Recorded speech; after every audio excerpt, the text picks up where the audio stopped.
Venus Vafa knows you think she's the villain of Survivor 46. But the opinionated 25-year-old data analyst doesn't actually hate that. I consider myself a villain in the fun atmosphere of the Survivorverse, in the sense that I'm a villain where I'm going to give you face. I'm going to give you CY lines. I'm going to be sassy, Venus tells Entertainment Weekly. I'm going to storm in on you during your alliance conversation. I'm going to storm in on you during your idol hunter. I'm a villain in a very fun-loving and playful way. I was never a villain in the sense that I was never malicious towards anyone. I did everything with the best of intentions, truly. That's why she believes there were much worse villains this season that aren't getting the same kind of heat that she has, both in the episodes and from viewers watching. The people in my season, a lot of those who label themselves as heroes are the real villains because they had such, I don't want to say sinister, but it was very shocking to me how cruel they were to me, she says. Because I quite honestly did not do anything to warrant the amount of hate I was getting. People really underestimate the cruelty of social isolation, to not be spoken to not be acknowledged, to be met with silence, blank stares, and smirks for however long period of time. It psychologically really messes you up. I was in a very dark place, and it sucked that I had no one to talk to. While her social game was struggling, it seemed as if Venus was turning a corner in this week's episode.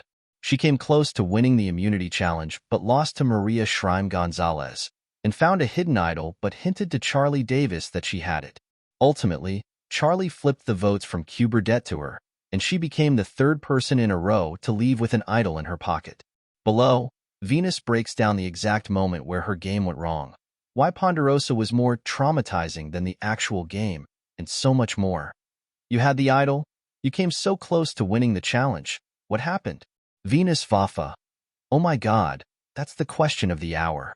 Everyone's like, why didn't you play it? You knew.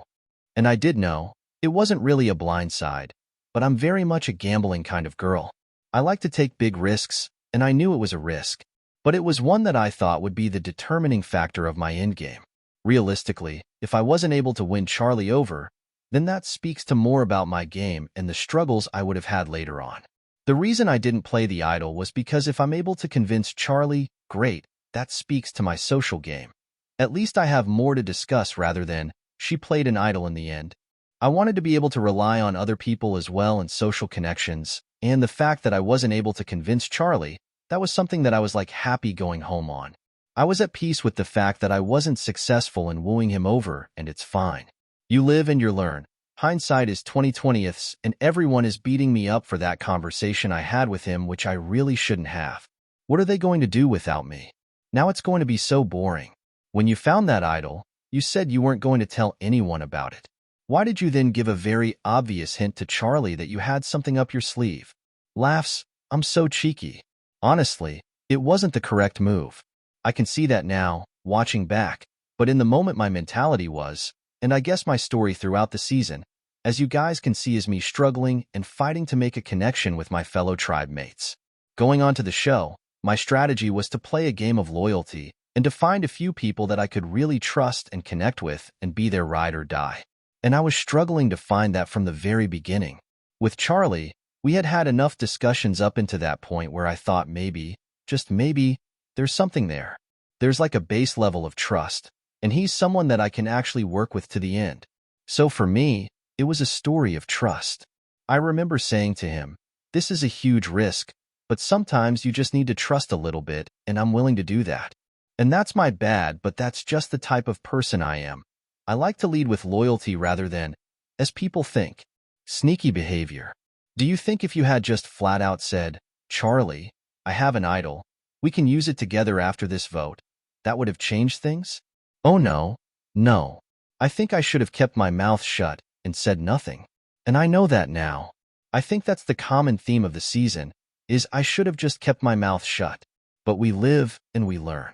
Definitely in the moment during that conversation, I was like, F, abort, abort, abort mission. I shouldn't have even started this conversation. But when once I started, I had to commit through. Did the vote switch from Q to U after that moment, or was it never going to be Q? No, it was definitely going to be Q, but because that conversation, instead of breeding trust between me and Charlie, I guess it just like widened the chasm of distrust, and I definitely just didn't do a good enough job comforting him in that situation. So he got nervous, and for that reason, the vote switched to me last minute. Other people didn't think I had an idol, but he was very adamant that I had an advantage. Which, can I just say, as someone who has been pinned as the loudmouth of the season, who runs around and tells everyone anything, not only have I never done that, but Charlie did that immediately. I was so upset. You couldn't have kept that conversation between us? It would have helped him. I would have used the idol with him in the next vote, but I was expecting too much. You said it was going to be you. When did you start to suspect that your name was going to come up on parchment? During the Hunter vote, this is actually a common theme from everyone that's been blindsided so far. The person who was writing your name down will refuse to make eye contact with you, when usually during tribal they make eye contact. During my vote out, I remember I made direct eye contact with Charlie, and for the first time ever, he was not making eye contact back with me. And that was as Jeff was about to read the votes. And in that moment, I knew, oh, I'm out. He has made his mind, and it's not me. It's Q that's staying. I knew in that moment. I should have played the idol. Well, yeah, if you knew it was you, why didn't you play your idol? It's so weird. Because I remember in the moment it felt like everything was in slow motion. I don't know. It clicked in my mind that I was in danger. But then Jeff was like, time to read the votes. And I'm like, okay, well, it's too late now. I kind of just missed the mark. I had listened to my gut for so much of the season, and that had gotten me in a lot of hot water. And for the first time, I was like, ignore your gut, Venus. Just trust Charlie. For once, just trust someone on this island. And that was my downfall. I should not have trusted him at all. After you just watched Hunter and Tiff go out one after another with idols in their pocket, did that make you more aware of the danger it could happen to you too? You would think so. You would think that, as someone who's an analyst, that I would look at the pattern of the datasets I had and make a decision based off of that, but I very much play a game, and even in real life, I do things for myself. I don't look at what others have done to dictate what I want to do. So in that moment, I was just thinking of myself and my game. Sure, it wasn't the right move, but I love taking risks. And I would take that risk again. Who do you blame for your exit? It's Charlie, 100%. Charlie could have swung the votes either way. He had 3 people on both sides. That conversation is what sunk my game. And that conversation was right before Tribal 2. So if I just kept my mouth shut for a little bit longer, Charlie would have stuck to the original vote of Q, and I would still be in the game to live another day and potentially use my idol. It is wild that Q has survived so many tribal councils now when he has been the obvious vote every time. That speaks to a lot of the chaos cloud he created. Sitting on your couch, it's easy to watch and be like, how stupid are you? It's happened 3 times before. How do you not know? But in the moment, the confusion that he causes and the repartee that happens during tribal, especially between Ben and Q, it really leads you to believe in that moment when you're in the hot seat.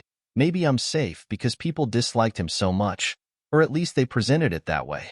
It's easy to fall into that trap, the Chaos Q cloud, and I think that was my downfall. I think that was the downfall of those before me. Don't underestimate Chaos Q'd. What has surprised you the most about watching this season back?